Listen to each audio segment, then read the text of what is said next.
Bodegas Fernando Castro. Bodegas familiares desde 1850.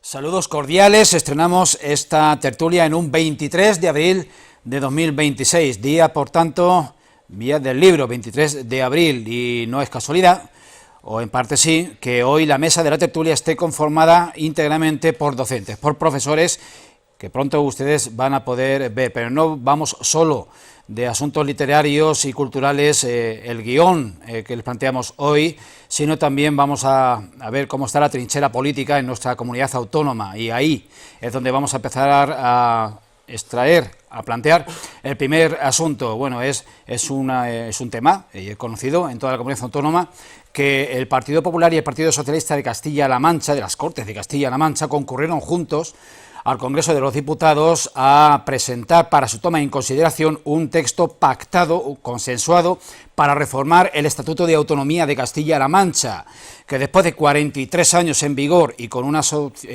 situación socioeconómica de nuestra comunidad autónoma de Castilla-La Mancha radicalmente distinta de la que conocimos en aquella incipiente autonomía, pues necesitaba una puesta al día, al menos en su literalidad. Y había un asunto que ha sido el que, bueno, ha desatado la controversia. ¿Cuál?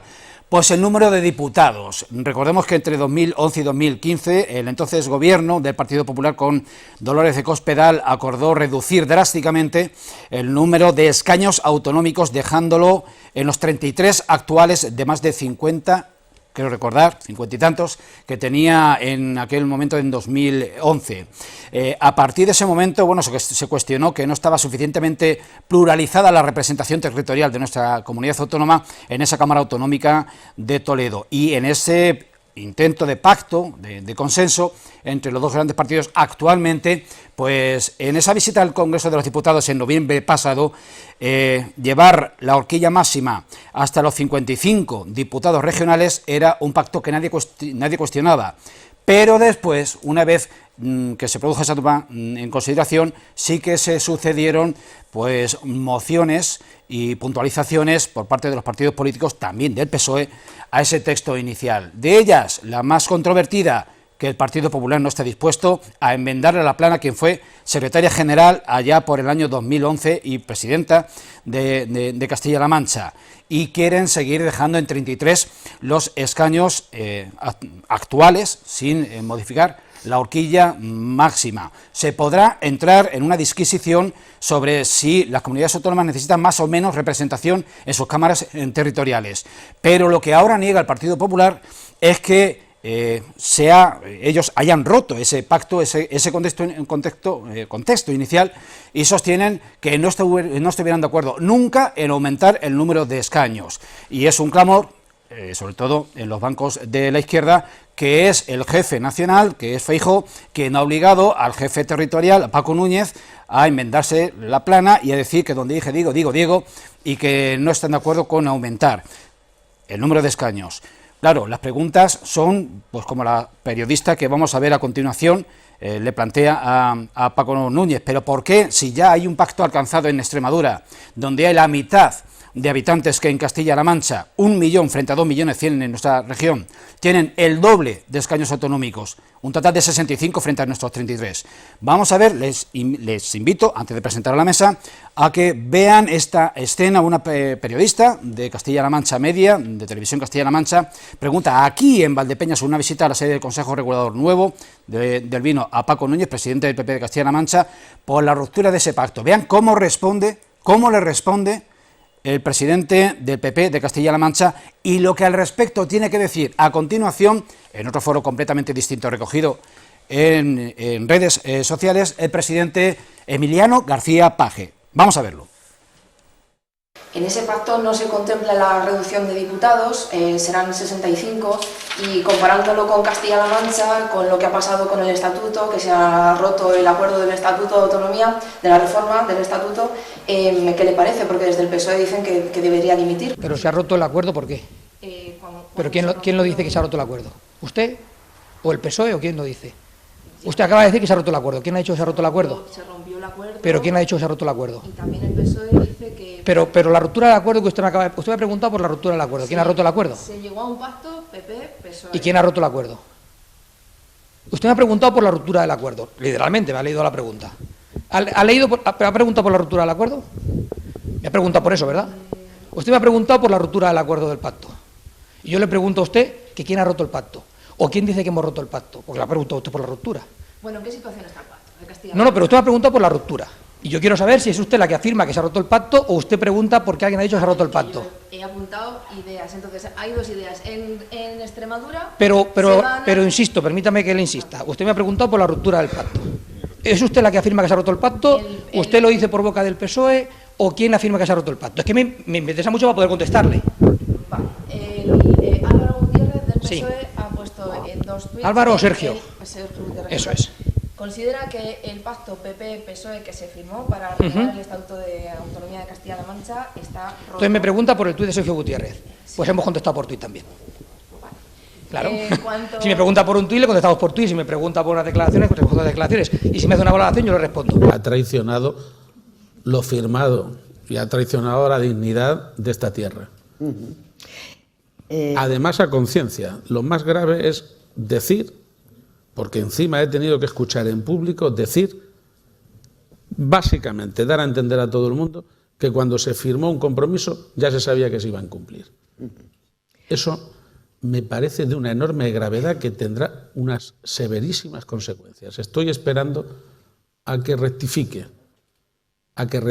desde Castilla-La Mancha y a que rectifiquen desde la cúpula en Madrid. Pero que cuando pasan las elecciones y se ven en la oposición, lamento que algunos me estén escuchando, pero sé que en su foro interno me tienen que dar la razón, que cuando pasan, lo primero que piden, por cierto, los de Vox también, es que recuperemos el sueldo de los diputados. Sandalio Bravo Ibáñez, profesor, miembro de la Asamblea del Partido Socialista de Valdepeñas. Muy buenas tardes. Buenas tardes, encantado Martín de estar Miguel aquí. Rubio Esteban, profesor también, evidentemente vamos a hacer aquí las tres en raya. Ustedes lo recuerdan, fue también portavoz del Grupo Municipal Popular en el Ayuntamiento de Valdepeñas entre 2015 y 2019. Muy buenas tardes, bien hallado. Buenas tardes, Julián. Lola Gómez, ella es periodista, ella es profesora de Lengua y Literatura en el Instituto Gregorio Prieto de Valdepeñas y portavoz del grupo de Vox en nuestro ayuntamiento. Lola, ¿qué tal? Bueno, muy bien, ya no estoy en el Prieto por una pena. ¿Y dónde estás ahora? Pues estaba en Santa Cruz de Mudela, pero como soy interina, pues donde me toque ahora. Esperando. Seguramente que la espera sea breve. Bueno, pues dicho, vamos a respetar el orden de presentación. Sandalio, lo que acabamos de ver, ¿qué te sugiere? Bueno, me sugiere que lo que acuerda el PP en Castilla-La Mancha es papel mojado, porque llega en Génova y le han dicho no, aquí, por ahí no.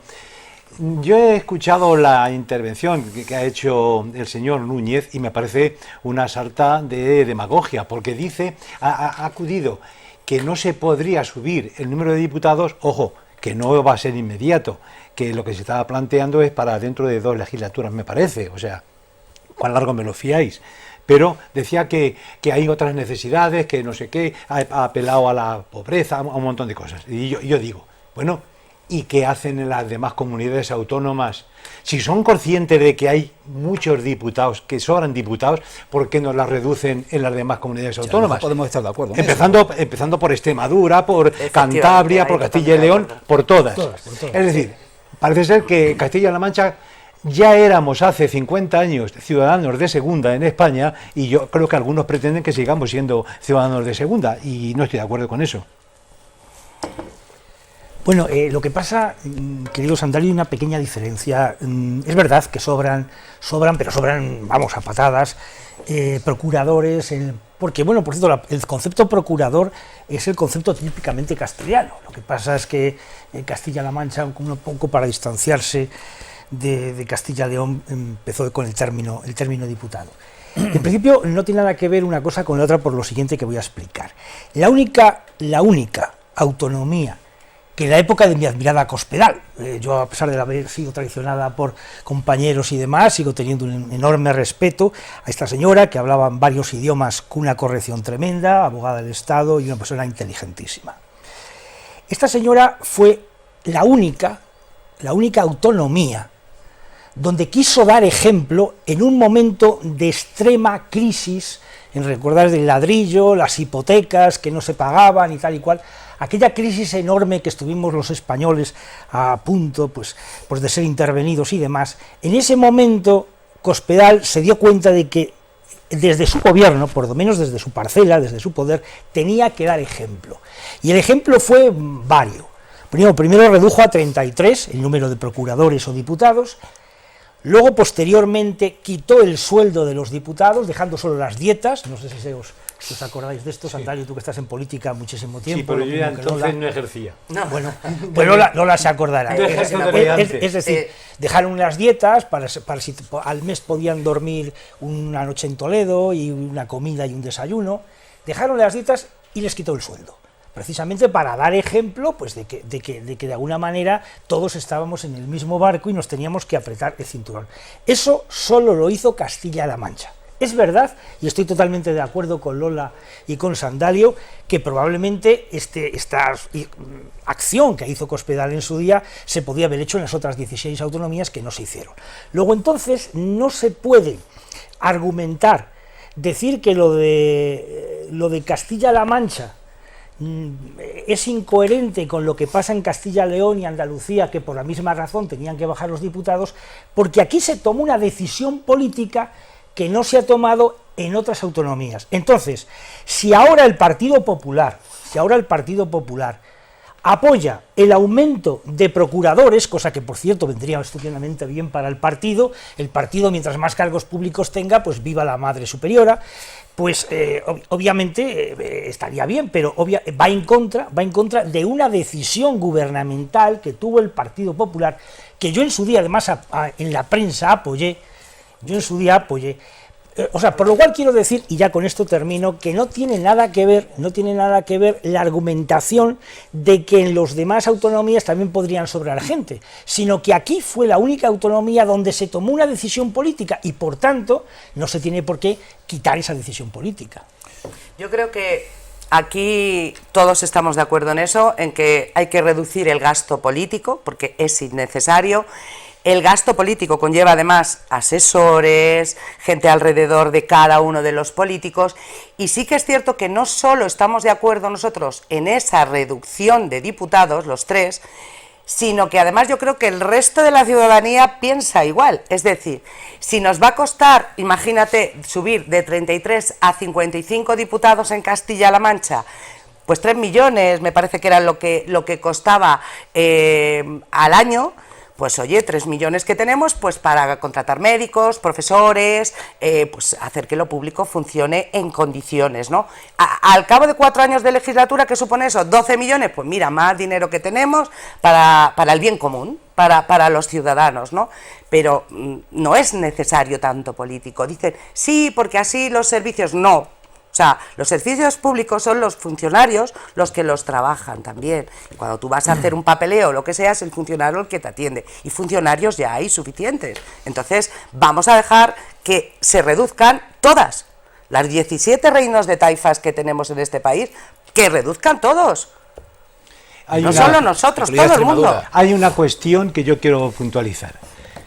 Cuando le has llenado de flores a la señora Cospedal, sí, te cae muy bien, pero no era irrelevante el puesto que tenía a nivel nacional, era la secretaria general del Partido Popular en aquel momento.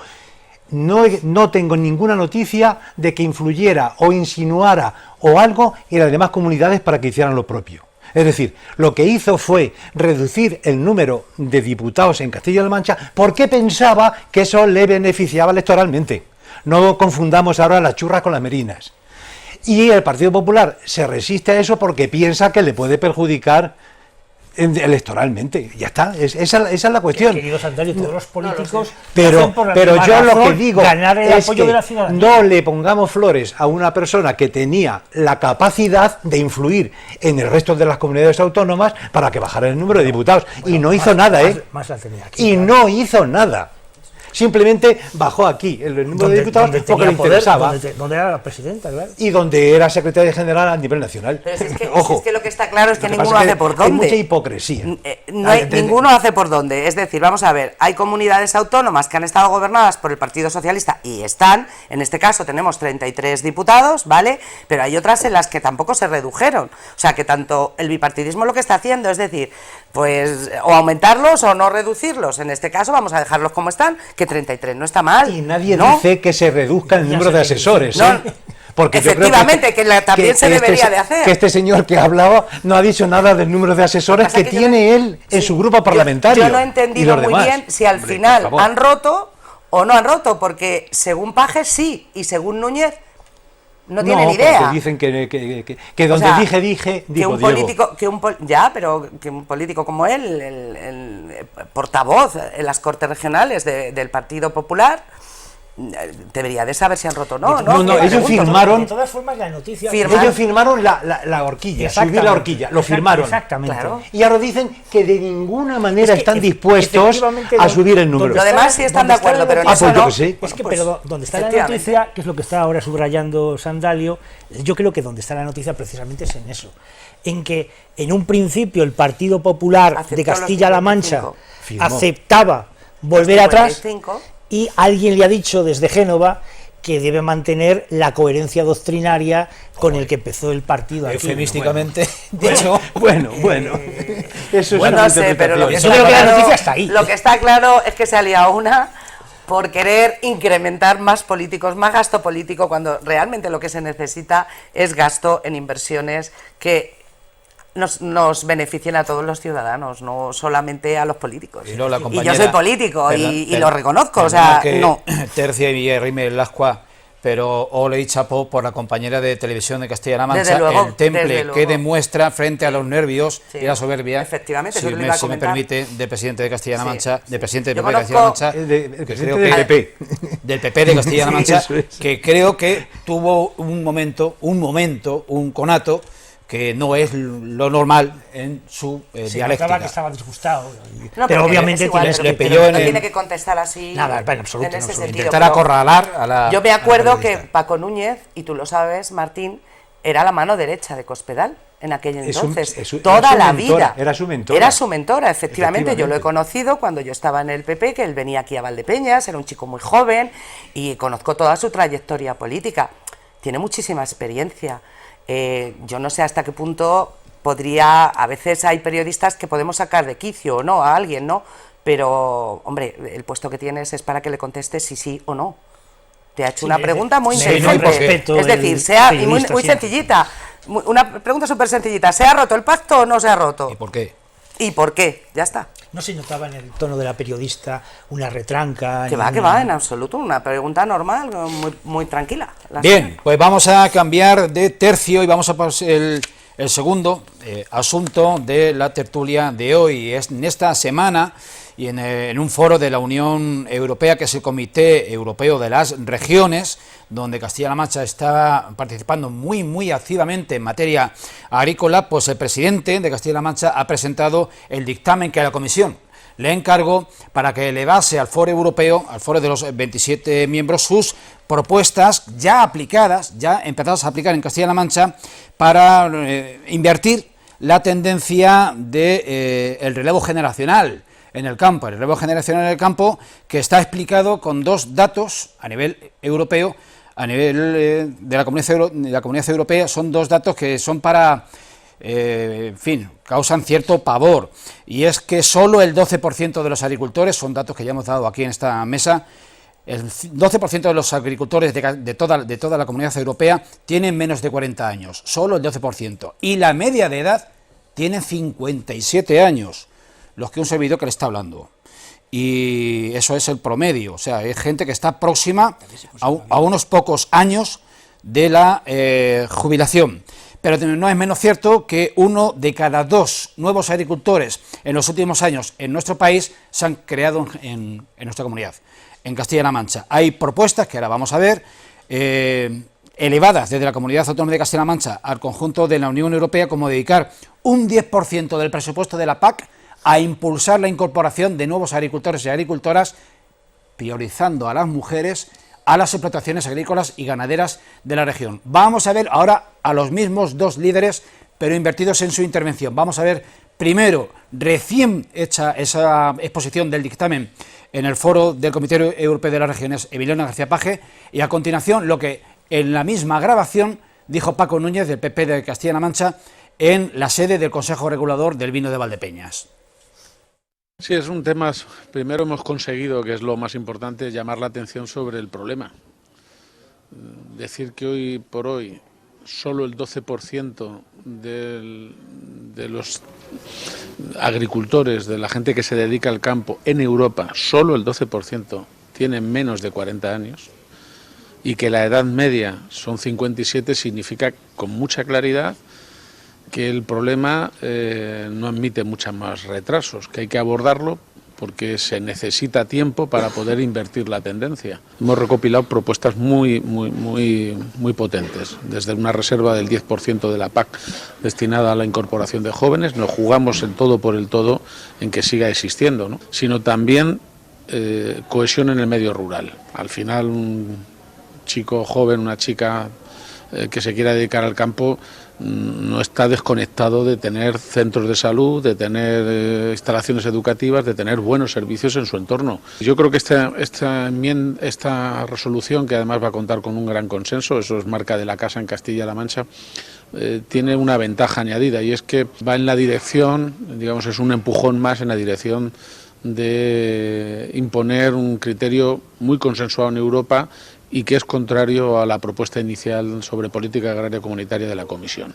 No solo planteamos relevo generacional, planteamos incorporación de jóvenes nacionales, es decir, de chavales, de chicos y chicas que no sean descendientes de los agricultores actuales, pero que quieran dedicarse a ello, pero también, obviamente, de emigrantes. Por eso es muy importante aprobarlo con consenso para que pueda encadenarse una sucesión de equipos, siguiendo con una estrategia.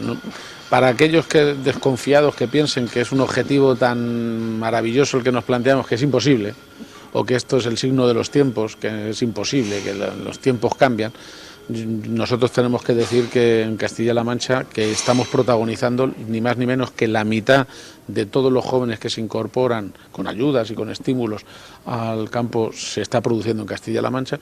Nosotros somos un ejemplo bastante vivo, bastante palpable de que se puede, con esfuerzo, pero se puede. Por eso es fundamental que haya medidas que puedan ir encaminadas a reducir los costes de producción en el sector del campo, en el sector vitivinícola, pero en el sector agrícola y ganadero en general. Y es fundamental que haya una política de bajada de impuestos, que haya una política de reducción fiscal en general para el conjunto de la ciudadanía, y el Partido Popular venimos diciéndolo y anunciándolo desde hace ya mucho tiempo, pero es importante que de manera muy especial haya una bajada de impuestos para el sector agrícola y ganadero de Castilla-La Mancha. A la incertidumbre de la PAC, a la incertidumbre de los mercados, al contexto internacional, a todo lo que están viviendo hoy los agricultores, además hay que añadirle una inflación, insisto, desbocada, y en muchos casos lo que provoca es una situación en el campo de indefensión y una situación en el campo que provoca esa situación de dificultad de relevo generacional, de dificultad de incorporación de jóvenes que no ven un futuro y unas perspectivas halagüeñas en el campo. Lola Gómez, portavoz municipal de Vox. Hemos escuchado, si recordamos, de manera breve, a Emiliano García Paje hablar de que sin inmigración el futuro del campo lo tiene crudo. Bueno, pues ahora van a regularizar no sé cuántos millones, o sea que mira, los van a tener. Yo es que muchas veces a lo mejor soy muy dura o soy demasiado sincera, pero la hipocresía en política debería estar penalizada. Tú no puedes estar en Europa votando en contra de políticas que van en contra de nuestros agricultores y venir aquí a España o a nuestra región y decir, hey, es que ya aquí pienso lo contrario. No, o sea, vamos a ser sensatos. Si tú le estás poniendo palos en las ruedas a nuestros agricultores, lógicamente, pues ellos, es que los jóvenes no van a querer ser agricultores, lo están viviendo en sus padres, cómo están viviendo lo de Mercosur, cómo están viviendo todas las políticas agrarias de la Unión Europea. Tú no puedes decir como persona joven, ¡buah, madre mía, con lo que está viviendo mi padre, ahora yo, ¿qué voy a vivir lo mismo? Pues no, o sea, eso no es cierto, no hay tanto agricultor joven en nuestra región, porque la mayoría de la gente sale huyendo del campo, si además no tienes que ir nada más que por la carretera y están sustituyendo las tierras de cultivo por placas fotovoltaicas, campos enteros, que vamos a comer el día de mañana, lo que nos traigan de fuera que no sabemos ni si tienen las mismas calidades sanitarias que piden a nuestros agricultores aquí en España, que aquí se pide mucho a nuestros agricultores. ¿Y qué? ¿Qué vamos a hacer? ¿Comer qué? ¿Placas fotovoltaicas? Creo que hablamos de este mismo Sí, tema. y además, en tu última visita. recuerdo que no me tomaste muy en serio me llaman ideas románticas, este tipo de Sí, cosas. sí, sí. Yo sigo en las 13, sigo en mis 13. Es decir, primero, totalmente de acuerdo con Lola en que hay una contradicción, una falta de argumentación, por una parte lo que dicen los eurodiputados socialistas y por otra parte lo que dice Paje, que por cierto me parece un esfuerzo benemérito que yo aplaudo. Es decir, en función de lo que dice Paje está bien dicho, es decir, hay que intentar que por lo menos Europa mantener la autarquía alimentaria, de suerte que, bueno, Europa siempre ha sabido alimentarse ella misma y no solo ella misma, sino ha exportado agricultura, ¿no?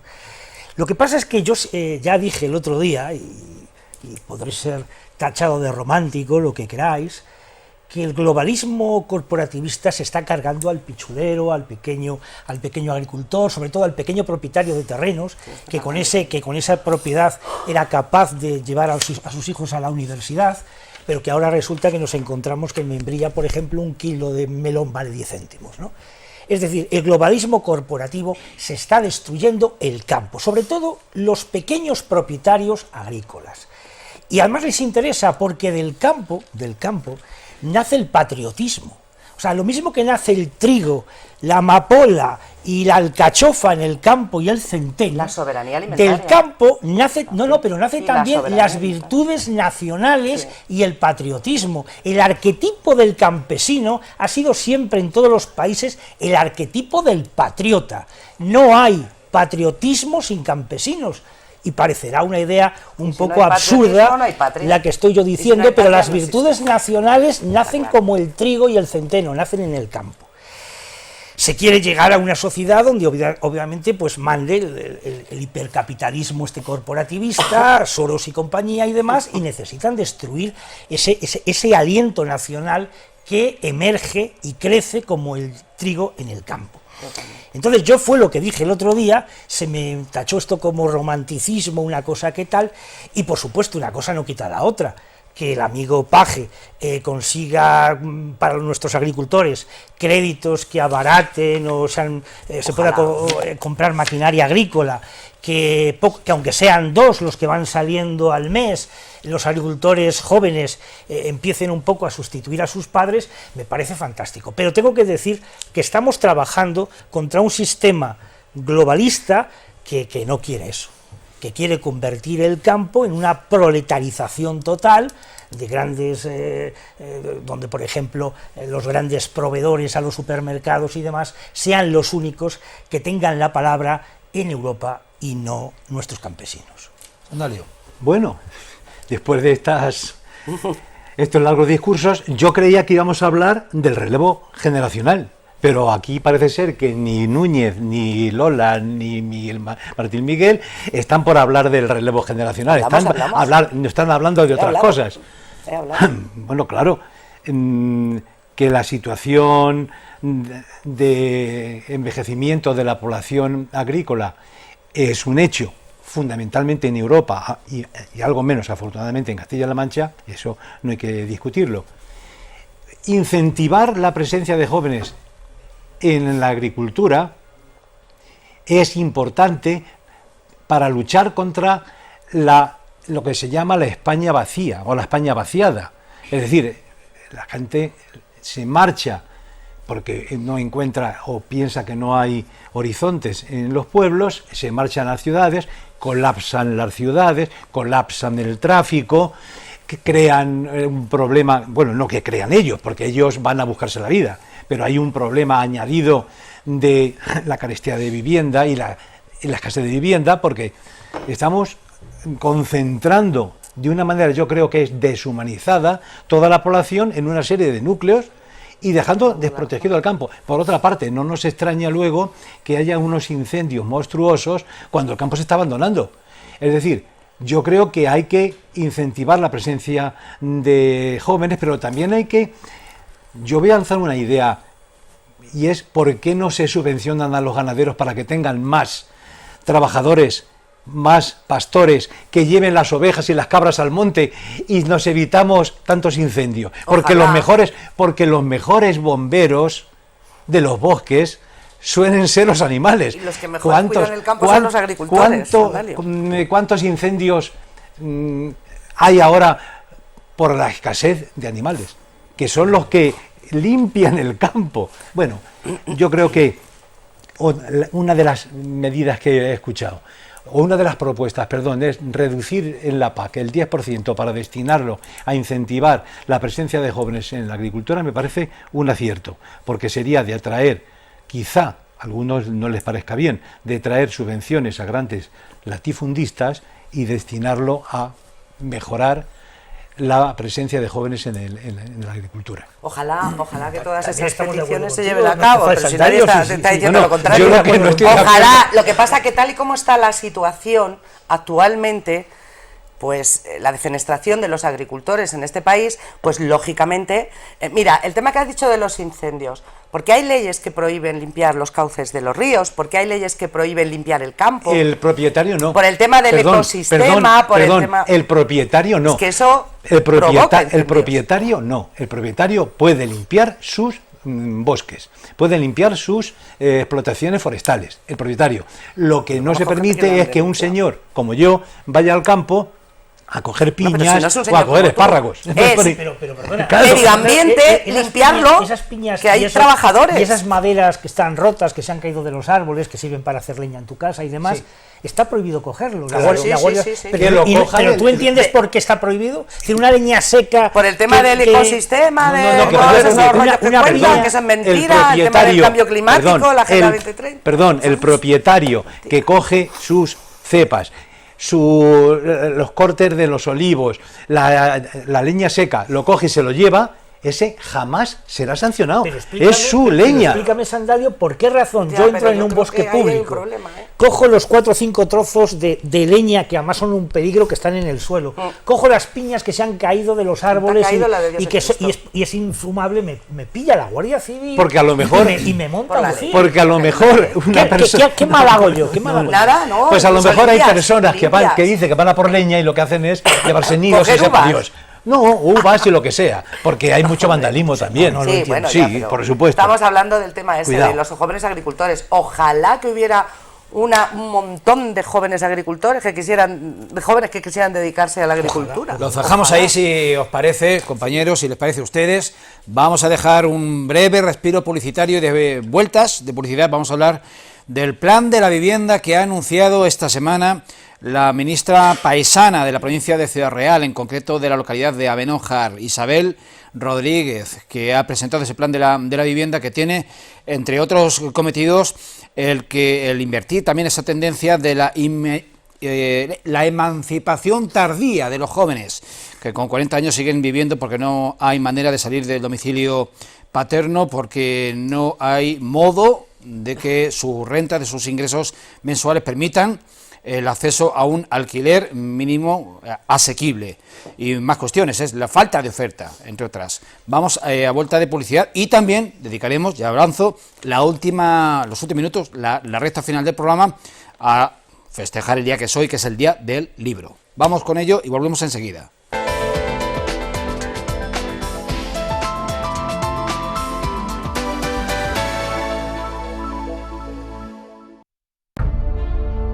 Bodegas Fernando Castro. Bodegas familiares desde 1850. Bodegas Fernando Castro. Bodegas familiares desde 1850.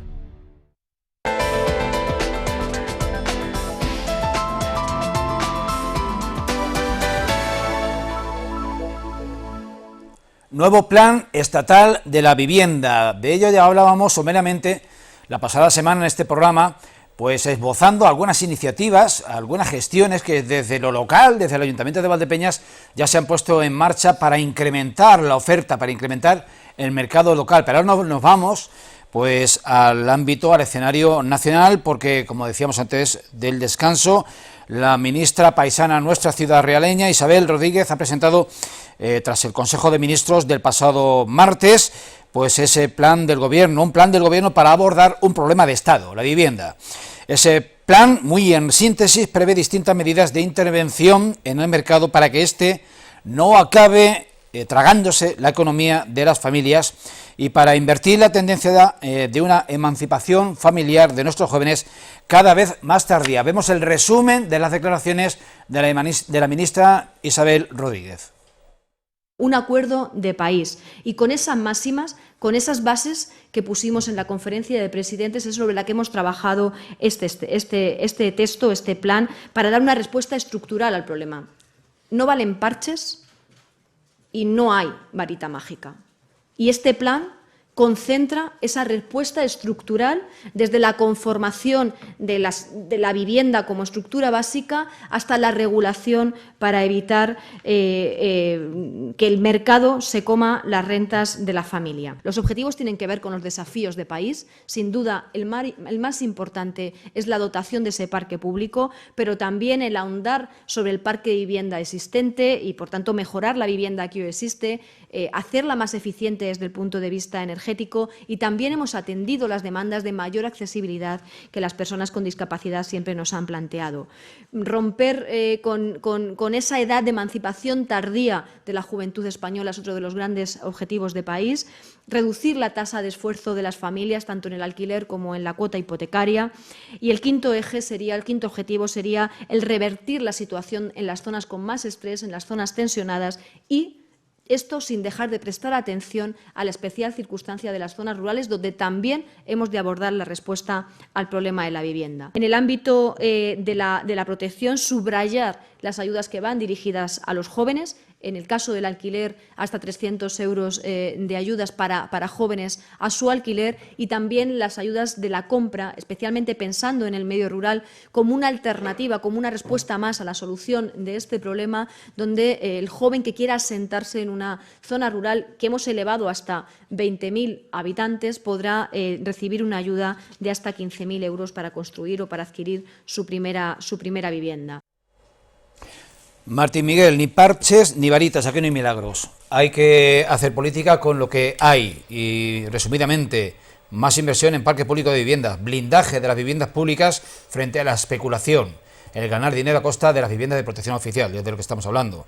Ayudas a la mejora de la eficiencia y de la accesibilidad en las viviendas, ayudas al alquiler para jóvenes, hasta 300 euros o de hasta 15.000 euros para la compra y construcción de la primera vivienda en zonas rurales de núcleos de hasta 20.000 habitantes. En total, 7.000 millones de euros, de los que el 40% tendrá que ponerlo las comunidades autónomas. Y ahí ya con la Iglesia hemos topado. Quien queráis sacar de banda, declaro abierta. Estoy viviendo ahora mismo, escuchando a la ministra, un déjà vu. ¿Déjà vu se dice? ¿Déjà vu? Sí. No sé mucho francés, pero bueno. El gobierno anuncia más casas de las que realmente construye, porque desde 2023 creo que se anunciaron proyectos de viviendas como unas 260 y tantas mil viviendas, que no sé yo dónde están, pero siempre coincide cuando hay elecciones. Fíjate tú, presentan los proyectos cuando va a haber elecciones, en este caso, pues las que se están preparando ya en Andalucía, etcétera, etcétera. Yo, sinceramente, no sé dónde están ese montón de viviendas que se han anunciado desde el año 2000, creo que fue desde el año 2021. Empezaron a anunciarlas y, oye, estamos en 2026 y yo veo que sigue habiendo el mismo problema. Yo, por aquello que me había preguntado Julián, a mí me parece una verdadera vergüenza pública, la mayor vergüenza pública, vergüenza de país. Un país que tenga este problema, donde, por ejemplo, uno vive en un barrio, ya no en el barrio Salamanca, por supuesto que eso es imposible, pero vamos, que vives en cualquier barrio de Madrid, ya fuera y tal, y bueno, pues tienes que hipotecar, primero tienes que ser muy joven para que te den una hipoteca, y que le garantices al banco que vas a vivir los 50 próximos años. Y estés hipotecado absolutamente toda la vida, una cosa es imposible. Un país donde además van a venir 1 millón de extranjeros, es decir, no tenemos para que nuestros hijos puedan salir de nuestra casa. Bueno, decían que iban a venir o medio, al menos medio millón. De los que van a los 500.000 los que aprobaron de regularidad. Pero que ya están. No, aquí. Claro, ilegales, que deberían estar en su país porque son ilegales. Pero lo están contratando y están trabajando. No, ilegales no pueden contratar, si lo contratan es un delito. Están pagándole bajo cuerda. Por favor, vivienda. Y los que no están pagando bajo cuerda, quiero decir que, vamos a ver, a mí me parece, es plausible, vamos, también es verdad que llama la atención que antes de unas elecciones se hagan estas cosas y demás, pero así es la política, así son los políticos, obviamente viven de nuestros votos y tal. Y es evidente que hay que aplaudir todo lo que sea invertir dinero público para facilitar la vivienda, pero hay que recordar que 7.000 millones de euros yo creo que es muy poco, es bastante insuficiente. Si por ejemplo, imagínate que hicieran... Ahí coincide con Sumar. Si son 100.000 euros una casa, 7.000 millones de euros representan 70.000 casas. En 70.000 casas tú puedes meter como mucho a 300.000 habitantes, pero no más, si somos un país con 40 millones con vías de mayor inmigración. Es decir, es insuficiente, lo cual no quiere decir que aplaudamos una cosa que obviamente puede ser una tirita en una herida mucho más abierta, pero hombre, es algo, y sobre todo es sacar a la palestra pues el principal problema que tiene España hoy, que es la falta de vivienda, de que que a mí, por ejemplo, gente en Madrid, camareros en Madrid que ganan 1.100 euros al mes, yo no sé esta gente dónde puede vivir, me imagino que compartirán una habitación con otros dos o algo así. Patera, bueno, porque pisos patera, ¿no? Son pisos que se comparten habitaciones. Vamos a ver, evidentemente es un enorme problema que arrastramos desde hace ya muchos años, fundamentalmente porque, quiero dar un dato, desde 1980 se han construido en España 2,7 millones de viviendas protegidas.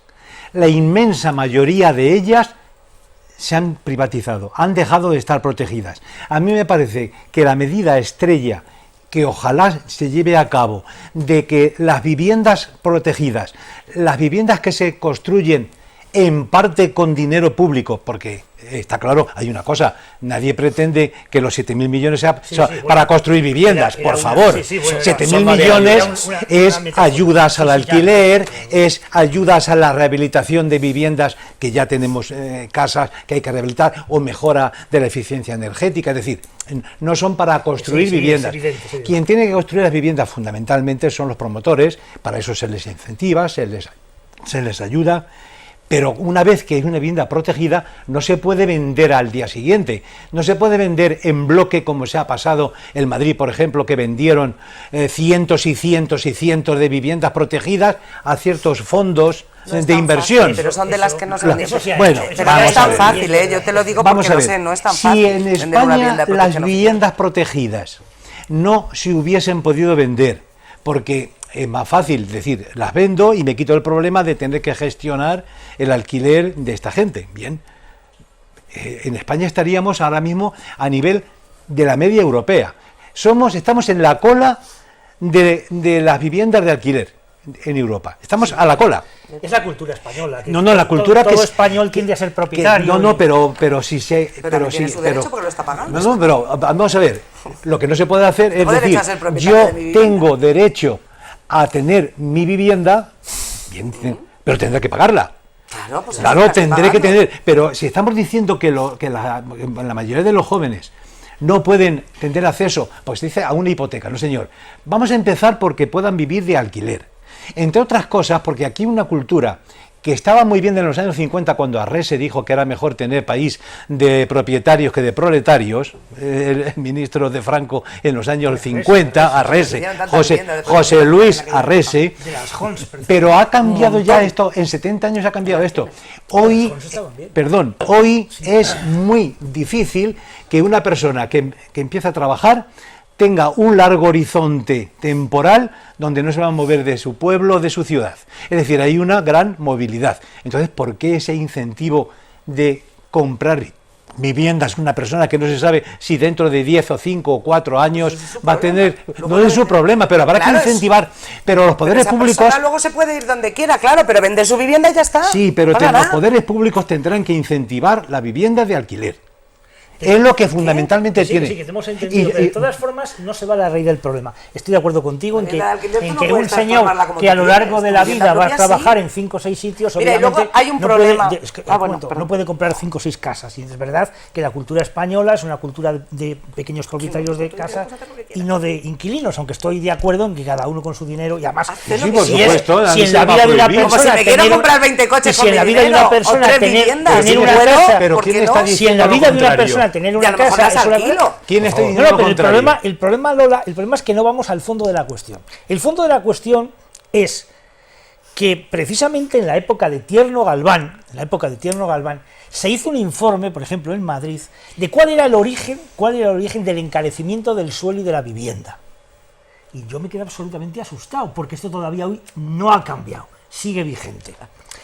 El sector más importante que hay en España para blanquear el dinero es la vivienda. Sí, o sea, miles de millones de euros de dinero negro se blanquean en el mundo de la vivienda, y eso obviamente sube el precio de las cosas, de la mercancía de la vivienda tremendamente. Eso también es una cosa que habrá que combatir. Luego también los bancos, yo no sé si aliados con lo que sea, no lo sé, cuando tú vas a pedir un préstamo hipotecario con una buena nómina, y eso os lo digo porque lo sé, y pides el 100%, porque vas a poder pagar todos los meses esa hipoteca, no te lo dan. No te lo dan aunque tengas una nómina buena de verdad. Por el miedo a lo que... Pues no lo sé, ¿por el miedo a qué? Si encima eres funcionario, imagínate, que sabes que no te va a faltar. Lola, casos hay de gente funcionaria con buena nómina y que no pagan tampoco. Bueno, pero vamos a ver, supone que es cuando tú vas... Hombre, vamos a ver, yo no conozco casos de esos. Yo sí. Vale, pero... Yo te estoy hablando de un caso que te digo yo que pagaría. También estamos empeñados en que la gente tiene que comprar vivienda. Hay gente que quiere comprarla, ¿y por qué no la puede comprar? Que la compre el que pueda, claro, pero que vamos, es que el problema no está ahí, el problema es que no hay vivienda de alquiler. El problema es que no hay vivienda de alquiler. Sí, en Alemania el 70% son inquilinos. Claro, y aquí es una ridiculez. Pero luego la ocupación. Es decir, que tú metes un inquilino en tu vivienda alquilado con toda la garantía de que lo que tú decías, que hay gente que no paga, pues también hay gente que no paga y se queda de ocupa. Eso también, la ley debería de echarlos a los 5 minutos. Algún caso. De no pagar. Algún caso. No abramos melones. Algún caso. Que ese melón es duro y es grande. Duro, grande. Vamos a pasar a la lectura. ¿Os parece que pasemos a la parte cultural de la efeméride que tenemos hoy, 23 de abril, Día del Libro? Día del Libro de Castilla-León, de Aragón y de mi nieta, que te cumple los años. Donde se la batalla de Villalar. La batalla de Villalar de Castilla y León, donde la historia dice que desgraciadamente perdieron ante Carlos. Bien. Que se pusieron de acuerdo para morirse el mismo día William Shakespeare y Miguel de Cervantes. Sí. Doctor Martín Miguel, ¿qué hay de cierto en esto? Hombre, el mismo día, pero no el mismo año, porque obviamente mueren en distinto año. Yo no lo sé, de todas formas, son los dos más grandes genios de la literatura. Y lo que sí porque parece ser que era de lo que querías tú que hablásemos. Pero yo no renuncio a tus exposiciones, de ahí ya... vamos a ver. El guión está supeditado a lo que vosotros propongáis, porque sois técnicos en el tema que acabamos de indicar. Sobre el tema de libros digitales o libros de papel también, era eso. En relación a lo de los libros digitales y libros de papel, que yo estoy convencido que Shakespeare y Cervantes estarían de acuerdo. Vamos a ver, el libro es una mercancía. El libro es una mercancía. Y quien mejor ha hablado de las mercancías, yo creo que ha sido Carlos Marx, que el gran Carlos Marx al que yo siempre he admirado, independientemente de ser un enemigo del comunismo, pero era un hombre de una cabeza, quizás sea de los 2 o 3 cabezas más importantes en la historia de la humanidad. Carlos Marx tiene en su libro del Capital, habla del fetichismo de la mercancía. Entonces, a mí me parece que cuando se dice que el libro de papel es más importante o es mejor que el libro digital, se está haciendo del libro un fetiche. Es decir, se olvida al que produce el libro, se olvida al creador. Era la teoría fetichista de la mercancía de Carlos Marx. La mercancía tiene vida propia, ya tiene vida propia. No, detrás de la mercancía no están los obreros, no está el empresario, no está la máquina, sino que adquiere una vida propia con las demás mercancías. Entonces yo pienso que obviamente el libro no es el papel, el libro no es la pasta, sino que el libro es lo que nos cuenta. Y en ese sentido, bueno, el libro... Permitidme que haga ahora... Esto es un prólogo. Ahora la introducción al tema. Bien, bueno, además él lo ha introducido prácticamente Valdría. Distintos estudios coinciden en afirmar que la lectura en papel ofrece una mejor comprensión lectora y una mejor memorización del contenido de la lectura, especialmente en materias complejas, mientras que lo digital sobresale por una mejor portabilidad, más comodidad. Leer en papel facilita el aprendizaje más profundo y mayor retención de la información retenida que las pantallas, pero el soporte digital permite almacenar miles de libros en un solo dispositivo. Ofrece ventajas como la búsqueda inmediata de texto, el acceso instantáneo a nuevas publicaciones y datos. Como conclusión, no se trata de elegir papel o digital, sino de saber decidir cuándo nos interesa cada cual. Claro, son compatibles, son compatibles. Bueno, para el estudio, evidentemente, el papel, porque se permite subrayar. También se subraya con las pantallas eso, pero sobre todo se puede guarrear más, entiéndaseme lo que estoy diciendo. Buen verbo, estupendo verbo, guarrear. Sí, más en los libros. Se puede hacer eso. Para leer literatura yo creo que es perfectamente compatible. Las pantallas y los libros de papel. Yo siempre he sido lector del libro de papel, pero la pandemia me pilló con que tenía necesidad de leer más de lo que tenía en casa y no podía salir porque no, la biblioteca estaba cerrada. Bueno, pues me sugirieron que acudiera a la biblioteca virtual de Castilla-La Mancha, que presta los libros por 21 o por 30 días. Desde el mes de abril del 2020, aquí lo llevo contabilizado, he leído más de 261 libros en la tableta, más los que he comprado, sí, más los que me han regalado mis hijos. Es decir, que yo soy buen lector y creo que es compatible una cosa y la otra. Desde luego, para estudiar me inclino por el papel. Yo soy partidaria... Y en la escuela, por supuesto, ya he terminado con esto, y en la escuela creo que hay que utilizar más los libros, más que las tabletas y demás hierbas. Pero bueno, yo soy partidaria, yo entro en mi despacho y veo mis paredes forradas de estanterías llenas de libros, y soy feliz, y además tengo de siempre, desde que era pequeña, mi madre lo decía, cuando cogía un libro lo primero que hacía era esto, oler las páginas, y a partir de ahí empiezas a leer, ¿no? Yo soy partidaria, o sea, yo entiendo que le guste el tema leer libros en digital, a mí no me gusta, yo prefiero el papel, sinceramente, pero bueno, entiendo también situaciones, cada persona, oye, sobre gustos, los colores. Pero yo soy partidaria, yo disfruto mucho pasando las páginas del libro, leyendo mi libro, me entero mejor. Y lo que tú decías antes, Sandalio, tienes toda la razón. Yo me he dado cuenta ahora que soy profe, que los niños han perdido a mí me gustaba ponerme mis libros y subrayar con colores, con tal... Guarrear. Y guarrear, como ha dicho él. Además que es verdad, guarrear, me encanta guarrear. Es más, los libros que me leo, sea una novela, sea algo filosófico, me da igual, los guarreo porque me gusta. Si veo una frase que me gusta, la subrayo con un color, o sea, disfruto la lectura.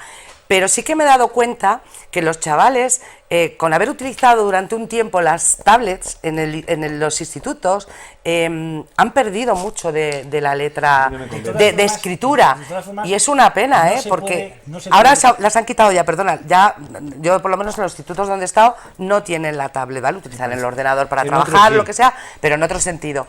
Pero antes es que todo lo hacían, escribían en las tablets. No, pero que no se puede confundir el concepto de libro, que es verdad que tiene que ver con una material, porque el liber viene del liber de los árboles, porque los primeros libros eran de madera, el book del inglés viene también de la etimología de la madera y tal, pero no se puede confundir el soporte del libro con lo que es el libro. Yo también, como tú, soy un fetichista de libros. Yo, evidentemente, solo leo libros de papel, y además soy un fetichista y me parece lo que a ti, pero yo reconozco en mí mismo que es una especie como de morbo o de afición distinta a lo que es el libro. Y desde luego, por supuesto que el hecho de poder subrayar, de poder pasar las páginas y tal, pero eso no es el libro, es el soporte del libro. No confundamos nuestro amor al soporte de la obra con la obra en sí. Entonces, en ese sentido, yo creo que estamos hablando de una mercancía que es una mercancía fetichista, claro, que luego por supuesto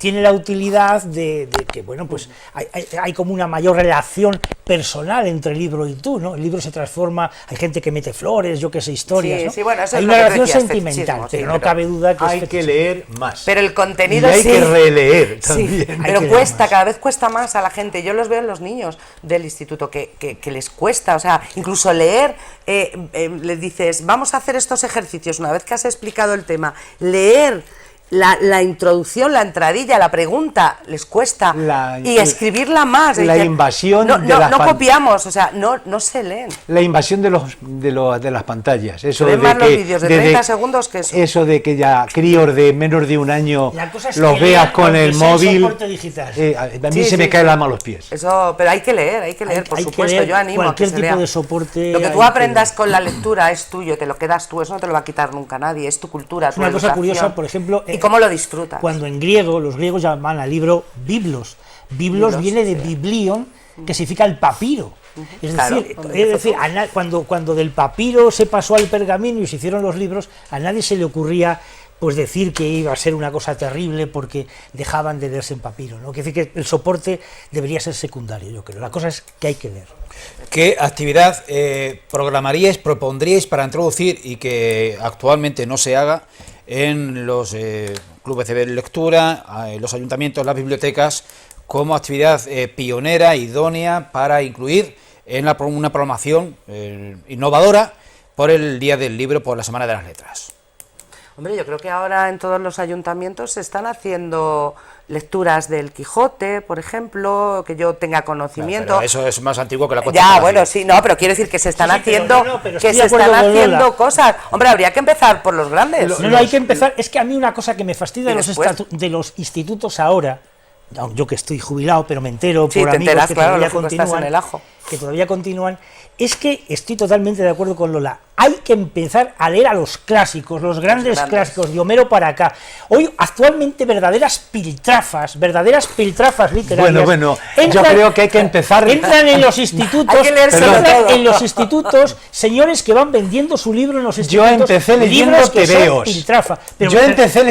Y gracias a los tebeos, que empecé a leer el tebeo era una magnífica publicación. Yo, gracias a los tebeos que empecé a leer a los 8 años, me he hecho un gran lector, pero hay que empezar haciendo que los chicos y las chicas lean cosas agradables, cosas que les guste, porque si tú le lanzas la Ilíada a un crío, la Ilíada le encantará a los niños. Bueno, si la interpretas a lo mejor a la vez, ¿cómo no les va a encantar la Ilíada? Yo creo que no. Yo creo que no, pero bueno, aprovecho por aclararme que para evitar malas interpretaciones, no he llamado antiguo a leer a los clásicos, sino la propuesta de una lectura pública y tal. Eso es una cosa muy saludable, muy común y que se sigue haciendo. Pero y los clubes de lectura que hay en Valdepeñas están a tope, o sea, no te admiten, es decir, están a tope. Pero ¿sabes qué pasa? Que a esos clubes yo creo que va más gente un poco más madura que gente joven, ¿no? Lo que yo tengo entendido, no va tampoco gente muy joven. Habría que incentivar a la gente joven, buscar a lo mejor tienen muchas tareas, claro. los alumnos. Puede ser, bueno, a lo si mejor no te leen en el instituto. A lo mejor que libros como la Ilíada, la Odisea, la Divina Comedia son divertidos. Lo que pasa es que les ponemos a los niños en guardia y les asustamos, pero si se lo das al niño, al chaval le va a gustar. Yo creo que sí, pero bueno. Una propuesta a lo mejor es extraer lo más interesante, lo más divertido, lo más entretenido de un libro sin decir qué libro es. Eso también está bien, eso está bien. Como experimento, porque a mí no es que lo pusiera en juego, en marcha conmigo mismo algún otro profesor, pero yo cuando leí El Quijote me lo pasé bomba. Claro. Me lo pasé como los hijos. Claro. No me digas, Claro, pues es imaginas magnífico. Estoy releyendo la segunda parte ahora. Es magnífico. Bueno, la primera parte la he releído ya 2 veces y la segunda parte la estoy leyendo ahora a raíz de la publicación del libro de Antonio Muñoz Molina, El verano con Cervantes. Sí. Estoy compatibilizando la lectura de Muñoz Molina con el Quijote. Con el Quijote. Y disfruto. Pues sí, Pero extraordinariamente. jubilarse viene graciosa bien. y estupenda. Ellos dos tienen tiempo para leer muchísimo. Viene de júbilo. Mira, efectivamente. Vamos- Ganas tengo yo cuando me toque para Vamos leer todo lo que puede. a dejarlo aquí, nos extenderíamos porque bien, hay tertulias y tertulias y esta ha sido una gozada. De manera que le vamos a empezar a la semana próxima. Inicialmente yo tenía algunos asuntos que ya se han tocado en esta y creo que estoy en condiciones, en circunstancias de avanzarles la temática de la próxima tertulia de la semana próxima, que va a tener muy poco que ver con el panorama y la agenda de actualidad local o general, que es el leitmotiv de este programa semanal que se estrena los jueves y que luego se repone 2 o 3 veces a lo largo de la semana. Se ha creado un grupo de Facebook muy interesante para la gente que tenga al menos 45 años. De ahí para arriba, pero los que tengan 55, 60, 70, estupendo. Un grupo de Facebook que a través de los pubs, discotecas, garitos de todo pelaje que hubo en Valdepeñas en los años 70, 80 y 90, están un poco repasando lo que es la historia de nuestra ciudad, de nuestra población, del último medio siglo, a través de esos, pero sin pretenderlo, o sea, únicamente lo que quieren es recordar quién estaba al frente de cada, pero quizá que sin darse cuenta, y bueno, seguramente sí que sea consciente, porque si lo he sido yo, los cualquiera, están repasando lo que ha sido un poco la sociología valdepeñera del último medio siglo. Nos vamos a reunir a grabar este programa en un local muy conocido, que ya lo verán ustedes el próximo jueves, y vamos a reunir a históricos de la hostelería de Valdepeñas y a gente que ha sido también de la hostelería, pero como clientes. Vamos a pensar y a recordar al Mecano, al Stop Jobs, a Chuchín, Centros sociales de primera categoría. al Gala, al Búho Sí. en verano, Mira, esta etcétera, es. etcétera, Bares y etcétera. garitos míticos de los 70, 80 y 90 en Valdepeñas. Pues Sigo yo de esta eso página. nos van a Está muy permitir chula. que nos permitamos esta licencia Centros de sociales de primera. dejar centros sociales, de dejar centros del primer ligue y del segundo, de dejar un poco aparcada la agenda de actualidad y hablar un poco de nosotros mismos. Yo pido licencia o invito a los más jóvenes también a seguir este programa y ver que no hay tanta diferencia, no hay tanta distancia en el entretenimiento en ambientes hosteleros y de pubs y de garitos de hace 30, 40 y hasta 50 años con lo que ellos viven ahora. La galaxia, vamos a hablar de la galaxia, tela. Así que bueno, pues muy agradecido a Sandalio Bravo, a Martín Miguel Rubio, a Lola Gómez y más agradecidos aún a ustedes por seguirnos. Les emplazamos dentro de 7 días. Hasta entonces, un fortísimo abrazo.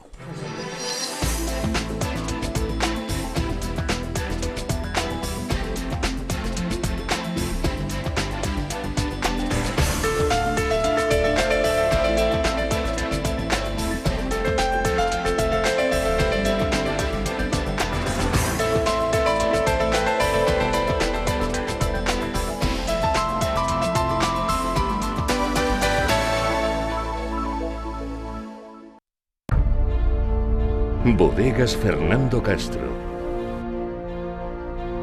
Bodegas familiares desde 1850.